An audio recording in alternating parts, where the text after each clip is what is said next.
Hello student, चलिए आज हम देखते हैं मल्टीप्लिकेशन ऑफ मैट्रिक्स यानी आव्यूहों का गुणनफल। देखिए, जैसे हमें दो आव्यूह दिया हुआ है तो उनका मल्टीप्लिकेशन हम किस तरीके से करेंगे ये हमें क्या है इसमें पढ़ना है। तो जैसे हो सकता है कि दो आव्यूह आपको दिए गए हो ए और बी और पूछ ले ए बी निकालिए या पूछ ले बी ए निकालिए। ठीक, तो हो सकता है कि ए बी निकाला जा सकता है या हो सकता है ए बी ना निकाला जा सकता हो। ठीक, दो भी चीज है कि हम देखिए कब हम निकाल सकते हैं, पहले हम ये चीज देखे थे। ऐसा नहीं है कि हर एक केस में मल्टीप्लिकेशन ऑफ मैट्रिक्स हो जाएगा, तो उसको समझिए पहले क्या कहता है। तो हमने माना है कि यहाँ पर कि प्रोडक्ट ऑफ टू मैट्रिसेस यानी दो आव्यूहों का गुणनफल, अब वो दो आव्यूह कौन कौन से हैं, A and B is defined, मतलब दो आव्यूहों का गुणनफल ए और बी का गुणनफल तभी डिफाइंड है इफ यदि the number of column of A यानी ए में स्तंभों की संख्या is equal to number of row of B यानी बी के पंक्तियों की संख्या के बराबर हो। ठीक, बी के पंक्तियों की संख्या के बराबर हो। जैसे देखिए, अगर मान लेते हैं ए कोई मैट्रिक्स है जिसका ऑर्डर कुछ हो दिया हो गया, तो उस ए मैट्रिक्स में कितने कॉलम हैं ये देख लीजिए, और आपको एक दूसरी मैट्रिक्स भी दी गई होगी तो उस दूसरे मैट्रिक्स में कितने रो हैं ये देख लीजिए। अगर पहले मैट्रिक्स के कॉलमों की संख्या दूसरे मैट्रिक्स के पंक्तियों की संख्या के बराबर है, रो के बराबर है, तभी मैट्रिक्स का मल्टीप्लिकेशन पॉसिबल है। देखिए ध्यान से, तब वहां पर क्या है पॉसिबल होगा, अगर ऐसा नहीं है तो मैट्रिक्स का मल्टीप्लिकेशन पॉसिबल नहीं है। तो देखिए हमने क्या माना है, हमने क्या माना है, कैपिटल ए बराबर ए आई जे, हमने एक मैट्रिक्स माना है ए बराबर, जिसका ऑर्डर क्या है m cross n। m cross n कहने का मतलब इसमें m रो है और n कॉलम है। ठीक, तो हमने क्या माना, देखिए हमने माना एक मैट्रिक्स ए जिसका जनरल एलिमेंट हमने माना ए आई जे और इसका ऑर्डर कितना है m क्रॉस n। ठीक, हमने एक मैट्रिक्स दूसरा बी माना जिसका जनरल एलिमेंट बी आई जे है और इसका ऑर्डर क्या है n क्रॉस p। ठीक, तो आपसे पूछ रहा है कि बताइए ए बी पॉसिबल है कि नहीं है, पहले हमें यही समझना है। तो ए बी निकालने के लिए पहले ए को देखिए, ए को हमने देख लिया, ए में कितने रो हैं, m रो है, कितने कॉलम हैं, n कॉलम है। फिर बी को देखिए, बी में कितने रो हैं, n रो हैं और p कॉलम है। तो मैट्रिक्स का मल्टीप्लिकेशन होने के लिए कि पहले मैट्रिक्स यानी ए में ए के कॉलमों की संख्या, कॉलम कितने हैं इसमें n, दूसरे मैट्रिक्स के पंक्तियों की संख्या यानी रो की संख्या के अगर बराबर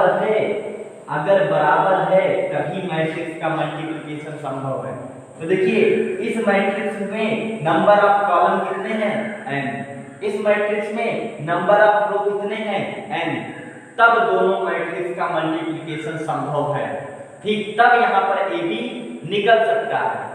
लेकिन एक चीज ध्यान से सोचिए, ए बी निकलेगा तो, लेकिन जो ए बी मैट्रिक्स मिलेगी वो कितने ऑर्डर की मिलेगी, कितने ऑर्डर की। ठीक, तो आप कह दीजिएगा कि जो ए बी मैट्रिक्स मान लेते हैं जो मिली, ठीक, जो ए बी मैट्रिक्स आपको मिलेगी तो ऑर्डर ऑफ मैट्रिसेस या ए बी मैट्रिक्स का जो ऑर्डर होगा, ठीक, वो क्या होगा।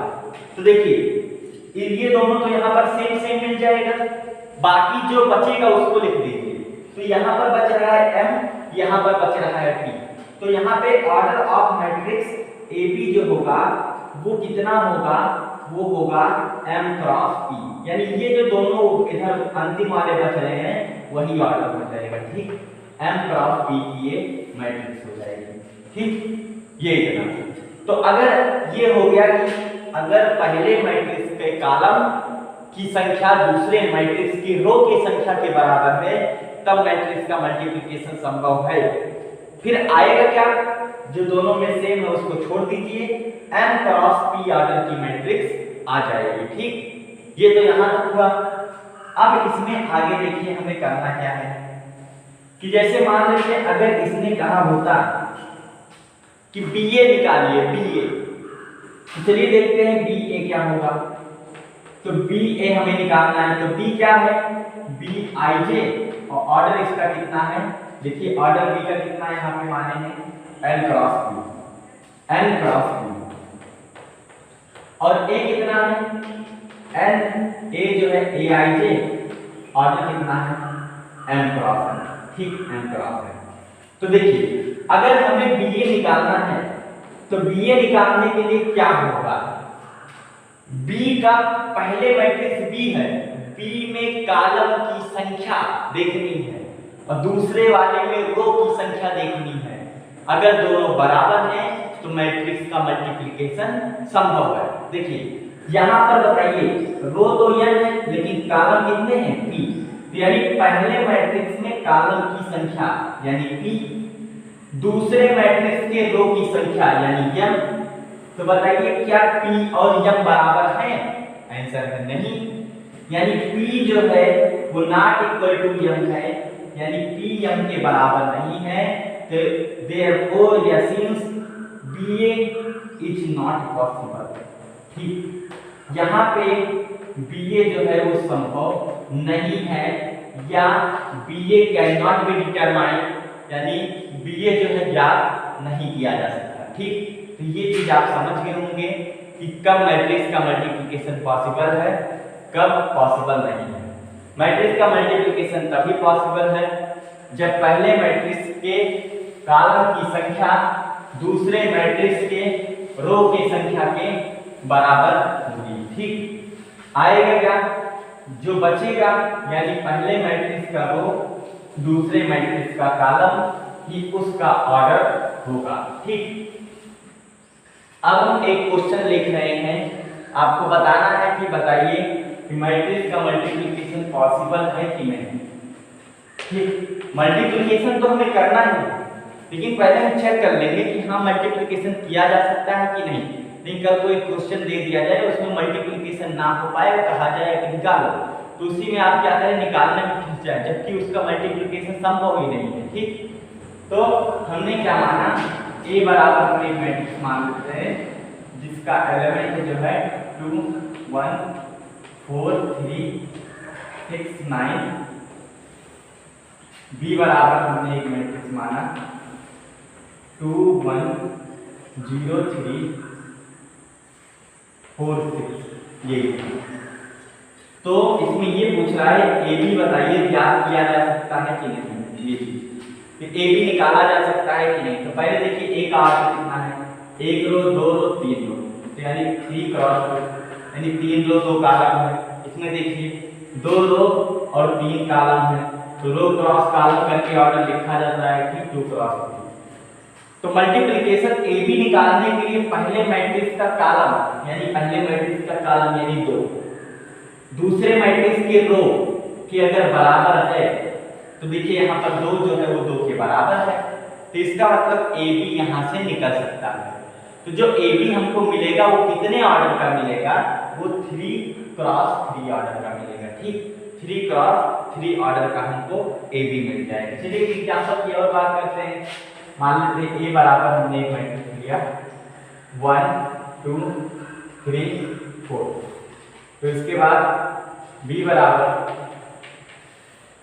2 1 6 8 4 7 1 2 3, इसका ऑर्डर कितना है 3 क्रॉस 3, इसका ऑर्डर कितना है 2 क्रॉस 2। अभी हमसे पूछ रहा है कि ए बी क्या ज्ञात किया जा सकता है कि नहीं। तो देखिए ए बी ज्ञात करने के लिए क्या कंडीशन हमें देखना है कि पहले मैट्रिक्स के कॉलम की संख्या, यानी पहले मैट्रिक्स में कॉलम तो 2 है और दूसरे मैट्रिक्स के रो की संख्या 2, यहाँ पर 3 है, रो की जो संख्या है वो 3 है, तो 2 जो है वो 3 के बराबर नहीं है, तो इसीलिए क्या है यहाँ पे A B can not be determined, यानी ए बी ज्ञात नहीं किया जा सकता। तो ये चीज समझिएगा कि मैट्रिक्स का मल्टीप्लिकेशन कब हो सकता है और कब नहीं हो सकता है, ठीक। तो मैट्रिक्स का मल्टीप्लिकेशन तभी पॉसिबल है जब पहले मैट्रिक्स के कॉलम की संख्या दूसरे मैट्रिक्स के रो की संख्या के बराबर होगी, ठीक। अब हम देखते हैं कि मैट्रिक्स का मल्टीप्लिकेशन कैसे करेंगे। तो चलिए देखते हैं मैट्रिक्स का मल्टीप्लिकेशन किस तरीके से किया जाएगा।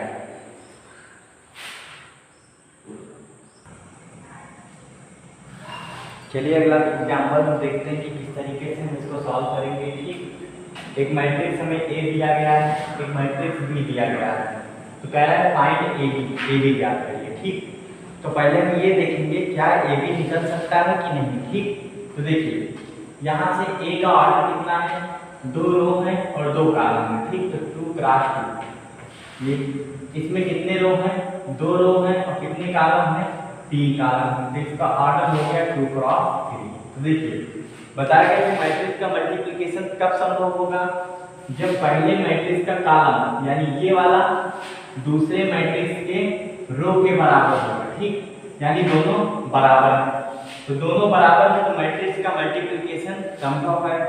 तो किस ऑर्डर की ए बी आएगी, वो 2 क्रॉस 3 ऑर्डर की आएगी। ठीक, ए बी जो आएगा वो 2 क्रॉस 3 ऑर्डर की आएगी, मतलब उसमें 2 रो और 3 कॉलम होंगे। ठीक, तो हमने क्या किया, हमने लिखा एक मैट्रिक्स ए बी और उसमें 2 रो और 3 कॉलम वाला हमने क्या है, एक जनरल मैट्रिक्स बना दिया। ठीक, तो देखिए 2 रो और 3 कॉलम वाला। ठीक, तो A11 A12 A13। ठीक, फिर उसके बाद क्या होगा, A21 A22 A23। देखिए इसमें कितने रो हैं, इसमें 2 रो हैं, कई कॉलम है, 1 2 3, तो 2 क्रॉस 3 का हमने क्या किया, एक जनरल मैट्रिक्स बना दिया। ठीक, तो देखिए यही हमको आंसर में मिलेगा, लेकिन फिर यहाँ पे ये समझना है कि ये कि इसका मान क्या होगा, इसका मान क्या होगा, इसका मान क्या होगा। ठीक, तो बताइए इसमें ये क्या है, ये 1 रो को रिप्रेजेंट कर रहा है, ये 1 कॉलम को रिप्रेजेंट कर रहा है। ये 1 जो है वो रो को रिप्रेजेंट कर रहा है, दूसरा कॉलम को, row column row column row column इसी तरीके से रिप्रेजेंट कर रहा है। तो गुणनफल तो करना ही है ना, तो गुणनफल देखिए क्या है, यहाँ 2 और 1 का गुणनफल है, 2 और 2 का गुणनफल है, तो इसका मतलब यहाँ पे रो का गुणनफल कॉलम में करेंगे। आप समझिएगा, मैट्रिक्स का गुणा करते समय पहली मैट्रिक्स के रो का गुणनफल दूसरे मैट्रिक्स के कॉलम में करते हैं। ठीक, देखिए अभी समझिए कैसे, ए बी बराबर, तो देखिए A11 का मतलब पहली मैट्रिक्स के रो का गुणनफल दूसरी मैट्रिक्स के कॉलम में करेंगे। देखिए यहाँ पर है ये पहला रो। ठीक, पहला रो, इसमें कितने कॉलम हैं, 1 2 3, तो हम क्या करेंगे, इस पहले रो का गुणनफल पहले कॉलम में करेंगे, इस पहले रो का गुणनफल दूसरे कॉलम में करेंगे, पहले रो का गुणनफल तीसरे कॉलम में करेंगे। ठीक, ऐसे देखिए क्या बता रहा है, पहले रो का गुणनफल पहले कॉलम में, पहले रो का गुणनफल दूसरे कॉलम में, पहले रो का गुणनफल तीसरे कॉलम में। ठीक,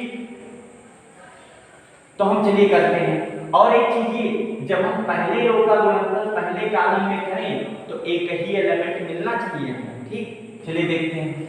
तो पहले हम क्या करेंगे, इस रो यानी इस पहले रो का गुणनफल पहले कॉलम में करेंगे। ठीक, तो 6 दूनी कितना हो जाएगा, 12, यानी 6 × 2।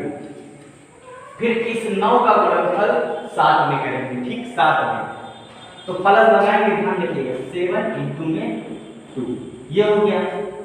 अब इस पहले रो का गुणनफल अब दूसरे कॉलम में करेंगे। ठीक, तो 6 का गुणनफल 6 में करेंगे, थोड़ा स्पेस देंगे तो 6 × 6 प्लस यहाँ पे 9 का गुणनफल 9 में करेंगे, तो हो जाएगा 9 × 9। फिर उसके बाद इस पहले रो का गुणनफल तीसरे कॉलम में करेंगे, तो 6 का मल्टीप्लाई 0 में करेंगे, तो 6 × 0 प्लस यहाँ पे 9 का मल्टीप्लाई 8 में करेंगे, तो हो जाएगा 9 × 8, ये हो गया। अब देखिए जब पहले रो का गुणनफल सभी कॉलमों से समाप्त हो जाए तो अब दूसरे रो का गुणनफल चालू करेंगे। अब दूसरे रो का गुणनफल पहले कॉलम में, दूसरे रो का गुणनफल दूसरे कॉलम में, दूसरे रो का गुणनफल तीसरे कॉलम में, ऐसे करेंगे। ठीक, तो चलिए करते हैं गुणनफल। तो यहाँ पे इस 2 का गुणनफल इस 2 में करेंगे, यानी 2 × 2 प्लस लगाएंगे। इस 3 का गुणनफल इस 7 में करेंगे, तो ये हो गया 3 × 7। तो यानी पहले रो का दूसरे रो का गुणनफल पहले कॉलम से समाप्त हो गया। अब यहाँ पे 8 × 2 यानी दूसरे रो का गुणनफल दूसरे कॉलम में करो। ठीक, तो चलिए देखते हैं। तो 2 का मल्टीप्लाई 6 में करेंगे, तो 2 × 6 प्लस फिर यहाँ पे 3 का मल्टीप्लाई 9 में करेंगे, तो 3 × 9। फिर 2 का मल्टीप्लाई 0 में करेंगे, तो 2 × 0 प्लस फिर 3 का मल्टीप्लाई 8 में करेंगे, तो 3 × 8। ये हमको इतना मिल गया। तो चलिए आगे देखते हैं।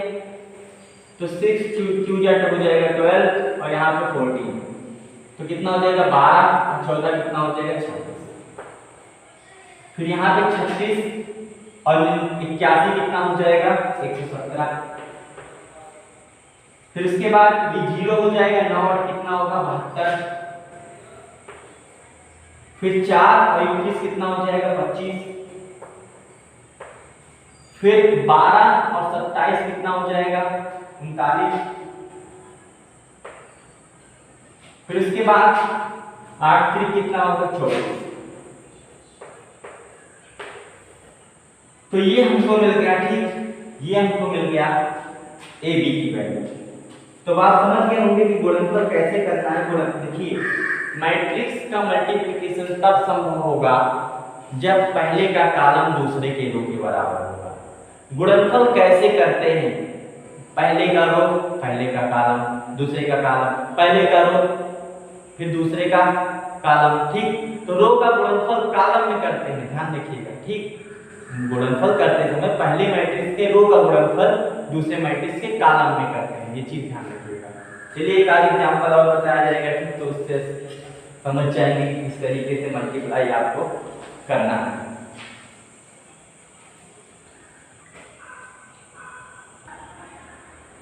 तो चलिए आगे हम देखते हैं। इसी क्वेश्चन में हम नेक्स्ट क्वेश्चन देख सकते हैं कि फाइंड ए बी की जगह अगर आपसे कहते हैं कि फाइंड बी ए, मतलब बी ए का मान ज्ञात कीजिए, तो आप कैसे करेंगे? तो देखिए, बी ए को करने के लिए आप पहले बी को लिखेंगे फिर ए को लिखेंगे, ध्यान से समझिएगा। तो देखिए, बी ए बराबर अगर हम बात करें तो बी कितना है 2 6 0 7 9 8, ये हो गया बी। तो बी का ऑर्डर कितना है 2 × 3।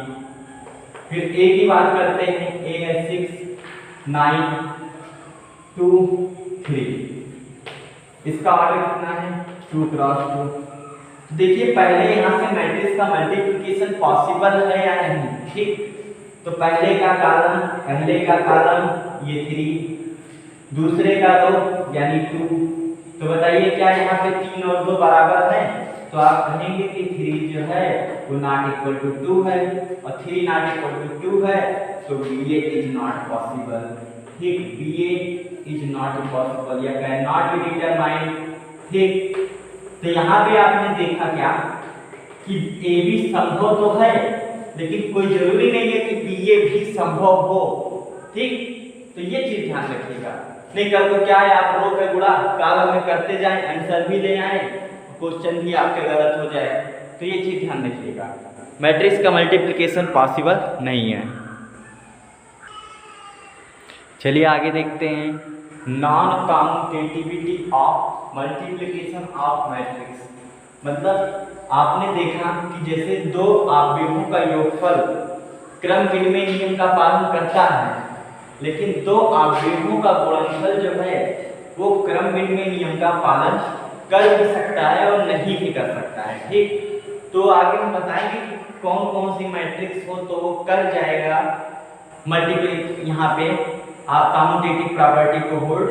ठीक, तो आपको ध्यान क्या रखना है कि दो आव्यूहों का गुणनफल कोई जरूरी नहीं है कि मतलब कॉम्यूटेटिव लॉ को होल्ड करे। मतलब इसका मतलब समझिए कि ए बी बराबर बी ए हो, यहाँ पर ऐसा नहीं है कि ए बी बराबर बी ए होगा, नहीं भी होगा। ठीक, ये चीज केवल दो ही ऐसा केस होता है, या दो, या कह सकते हैं एक आध केस में कि ए बी बराबर बी ए होता है, बाकी हर एक केस में ए बी बराबर बी ए नहीं रहेगा। ठीक, तो आप कह सकते हैं कि multiplication of matrix is not commutative, मतलब ए बी बराबर बी ए नहीं होगा। इसमें कुछ कंडीशन होंगे, अभी हम देख रहे हैं उन कंडीशन को क्या क्या होगा, ठीक, जिसमें कॉम्यूटेटिव हो जाएगा।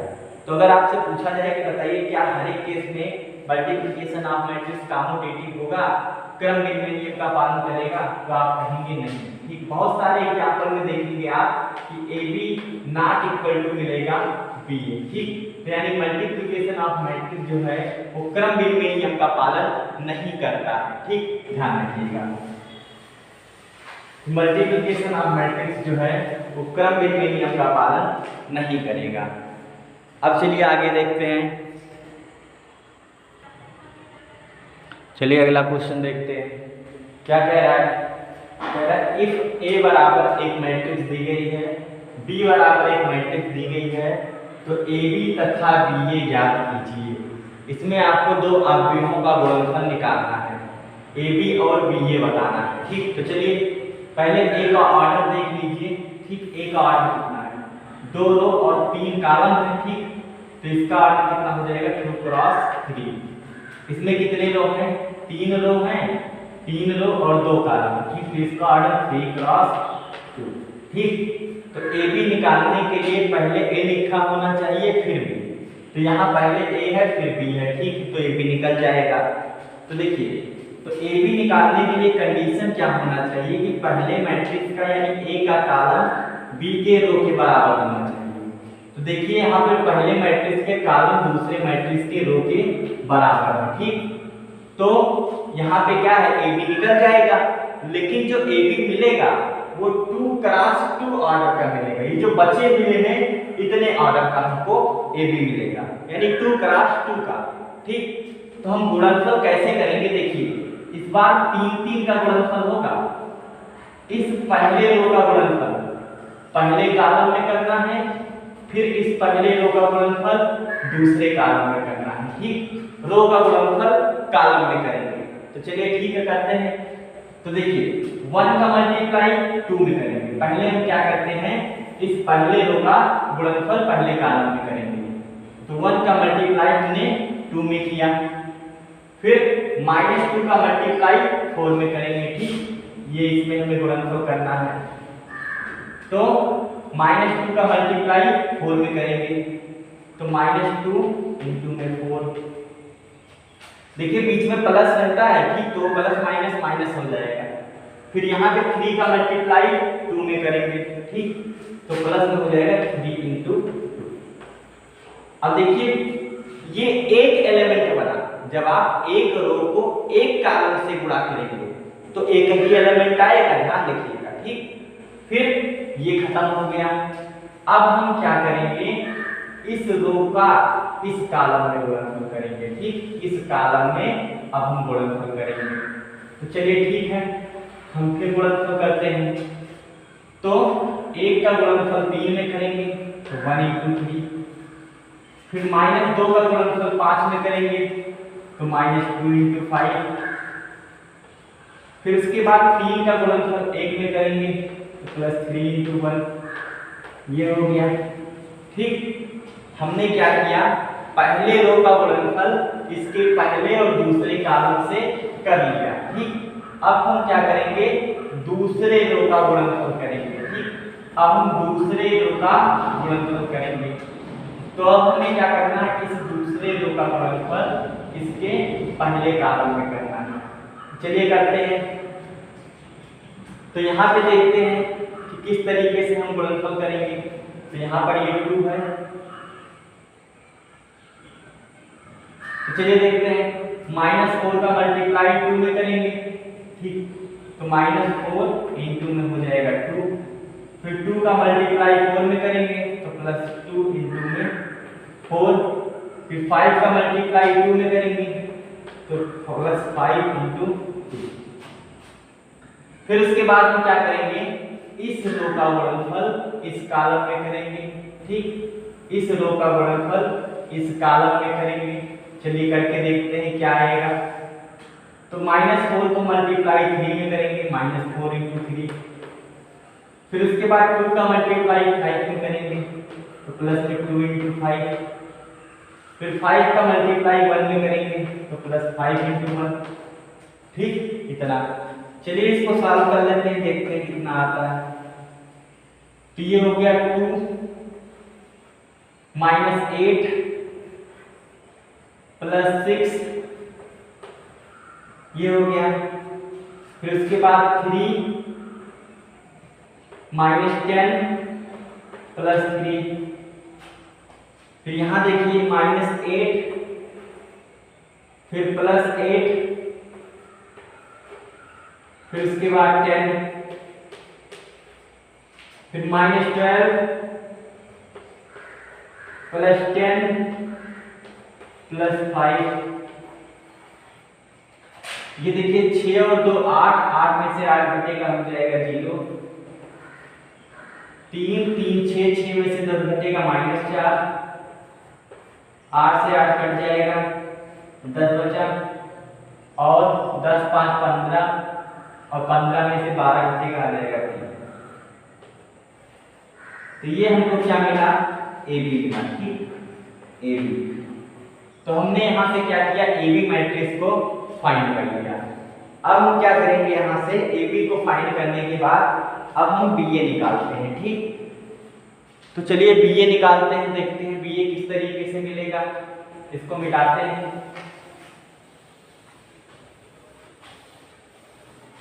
तो देखिए BA निकालते समय आपको ये ध्यान रखना है, ठीक, कि पहले हमें B को लिखना है, फिर A को लिखना है, ताकि गुणनफल करते समय कहीं कंफ्यूज ना हो जाए यहाँ।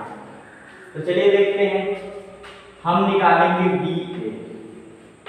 तो पहले B को लिखेंगे, फिर हो जाएगा 2 3 4 5 2 1। और यहां पर क्या है? 1 -2 3 -4 2 5। ये इस तरीके से है। अब चलिए गुणनफल करते हैं। तो पहले देख लेते हैं क्या BA पॉसिबल है कि नहीं है। तो इसमें देखिए कितने रो हैं? 1 2 3 रो। 3 × 2 इसका ऑर्डर है, और इसका ऑर्डर कितना है? इसका ऑर्डर 2 × 3 है। तो देखिए पहले मैट्रिक्स का कॉलम दूसरे मैट्रिक्स के रो के बराबर है, तो इस मैट्रिक्स का मल्टीप्लिकेशन पॉसिबल है। तो किस ऑर्डर का मिलेगा? 3 × 3 का मिलेगा, लेकिन उसमें एलिमेंट 9 एलिमेंट रहेंगे, इस बात ध्यान रखना। ठीक, तो चलिए मल्टीप्लाई करते हैं, BA निकालते हैं। ठीक, ये तो हम यहां से देख लिए कि BA निकल सकता है। तो चलिए BA की वैल्यू निकालते हैं। तो BA बराबर, देखिए कैसे निकालेंगे। तो इस पहले रो का गुणा हम क्या करेंगे? इसके पहले कॉलम में करेंगे। ठीक, तो चलिए करते हैं। तो 2 का मल्टीप्लाई पहला कॉलम यही वाला है। ठीक, तो 2 का मल्टीप्लाई 1 में होगा, तो 2 × 1, प्लस 3 का मल्टीप्लाई -4 में होगा, तो 3 × -4, ये हो गया। अब इसका मल्टीप्लाई इस रो में करेंगे, इस कॉलम में। ठीक, तो इस बार ये मल्टीप्लाई हमको करना है। तो 2 का मल्टीप्लाई -2 में करेंगे, तो 2 × -2। जब आप क्या करिए? ठीक, जब आप एक रो से दूसरे कॉलम में गुणा करिए तो स्पेस दे दीजिएगा, वो नया एलिमेंट होगा। तो 2 से -2 में मल्टीप्लाई किया, और 3 से 2 में मल्टीप्लाई करेंगे, तो प्लस में 3 × 2। यहां तक हमको इतना मिल गया। अब हम क्या करेंगे? इस रो का मल्टीप्लिकेशन इस कॉलम में करेंगे। ठीक, तीसरे कॉलम में करेंगे। चलिए देखते हैं, तो कितना हो जाएगा? 2 × 3 प्लस में 3 × 5 प्लस में 3 × 5। ये अब पहले रो का गुणनफल सभी कॉलमों से हो गया। अब दूसरे रो की बारी आई। ठीक, दूसरे रो की बारी। तो चलिए दूसरे रो के गुणनफल हम सभी कॉलमों से करते हैं। और देखते हैं क्या हमको मिलता है।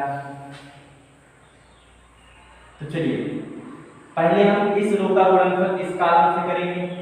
तो 4 1 जा 4 यानी 4 मल्टीप्लाई बाई 1 और 5 का मल्टीप्लाई किसमें करेंगे -4 में, तो +5 इंटू में हो जाएगा -4। ठीक, अब इस रो का गुणनफल हम इस कॉलम में करेंगे। तो 4 का मल्टीप्लिकेशन -2 में 4 इंटू में -2 और 5 का मल्टीप्लाई 2 में करेंगे +5 मल्टीप्लाई बाई 2। फिर इस रो का गुणनफल इस कॉलम में करना है हमें। ठीक, यहाँ पे 3 है। तो चलिए आगे देखते हैं कि हम किस तरीके से यहाँ पर क्या करेंगे। तो देखिए 4 का मल्टीप्लाई 3 में करेंगे तो 4 मल्टीप्लाई बाई 3 प्लस 5 का मल्टीप्लाई 5 में करेंगे तो प्लस में 5 मल्टीप्लाई बाई 5, ये हो गया। अब अगला जो है वो तीसरे रो का मल्टीप्लिकेशन तीनों कॉलम में करना है। ठीक, तो यहाँ देखते हैं अब इस रो का गुणनफल इस कॉलम में करेंगे। तो 2 का मल्टीप्लाई 1 में तो 2 इंटू 1, फिर 1 का मल्टीप्लाई -4 में तो 1 प्लस में 1 इंटू में -4, फिर इस 2 का मल्टीप्लाई इसमें करेंगे। ठीक, लेकिन ऊपर से करना है। तो 2 का मल्टीप्लाई -2 में करेंगे तो 2 इंटू में हो जाएगा -2 प्लस 1 का मल्टीप्लाई 2 में करेंगे तो हो जाएगा 1 इंटू 2। फिर उसके बाद इस रो का मल्टीप्लाई इस कॉलम में करेंगे। ठीक, तो 2 का मल्टीप्लिकेशन 3 में करेंगे तो 2 इंटू 3 प्लस 1 का मल्टीप्लिकेशन 5 में करेंगे तो 1 इंटू 5। चलिए देखते हैं कितना आया ये। तो यहाँ से हमको देखिए कितना मिल जाएगा, ये 2 और यहाँ पे -12, तो 2 -12 हो जाएगा यहाँ पे। ठीक, 2 -12 और यहाँ पे -4 प्लस 6, यहाँ पे 2 तियाँ 6 और 5 तियाँ 15, 6 प्लस 15।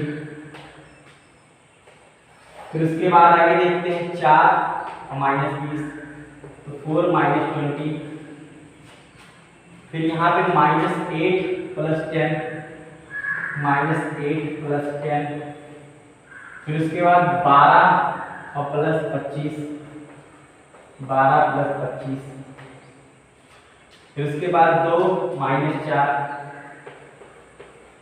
फिर उसके बाद -4 प्लस 2, -4 प्लस 2, फिर 6 और 5, ये कितना हो गया। चलिए आगे देखते हैं इसको सॉल्व करने कितना आएगा। BA बराबर ये 2 में से 12 घटेगा -10, 6 में से 4 घटेगा 2, 15 और 6 21, 4 में से 20 घटेगा -16, 10 में से 8 घटेगा 2, 12 15 27, फिर 2 में से 4 घटेगा -2, 2 में से 4 घटेगा -2, फिर 6 और 5 11। तो आपने क्या देखा, जब हमने AB निकाला तो हमको कुछ दूसरा मिला और BA जब हमने निकाला तो हमको दूसरा मिला। ठीक, तो हम कह सकते हैं यहाँ से कि AB जो है वो नॉट इक्वल टू है BA। ठीक, यानी मैट्रिक्स AB जो है वो BA के इक्वल नहीं है। अब यहाँ पर आप ये भी कह सकते हैं कि ये मैट्रिक्स इक्वल क्यों नहीं है, क्योंकि दोनों के क्या है ऑर्डर अलग अलग है। ठीक, दोनों का ऑर्डर जो है अलग अलग है, इसीलिए यहाँ पे AB और BA जो है अलग अलग ऑर्डर का आ रहा है। तो अगर हो सकता था यहाँ पे कि अगर दोनों का ऑर्डर सेम ले लिया जाता। देखिए जैसे यहाँ पे इसका ऑर्डर कितना है, इसका ऑर्डर आपको मिला 3 क्रॉस 3 का, इसका ऑर्डर मिला 2 क्रॉस 2 का। तो ऑर्डर में डिफरेंस ये क्यों आया है, ये इसीलिए आया है क्योंकि यहाँ A और B जो है अलग अलग ऑर्डर का लिया गया है। अगर हो सकता है यहाँ पे सेम ऑर्डर का ले ले तो हमें क्या है AB और BA दोनों सेम ऑर्डर की मिल जाएंगे। लेकिन सेम ऑर्डर मिलने का मतलब ये नहीं कि दोनों बराबर ही होंगे। ठीक, ये चीज आपको ध्यान रखना है। सेम ऑर्डर के मिलने का मतलब ये नहीं कि दोनों बराबर ही होंगे। अभी आप एक एग्जांपल लेके दिखाया जा रहा है कि जिसमें दोनों मैट्रिक्स के ऑर्डर सेम हो, ए बी और बी ए सेम ऑर्डर की मैट्रिक्स मिलेगी, लेकिन ए बी और बी ए अलग अलग रहेगा। ठीक, तो चलिए उसको हम देखते हैं कि किस तरीके से उसको हम डिफाइन करेंगे।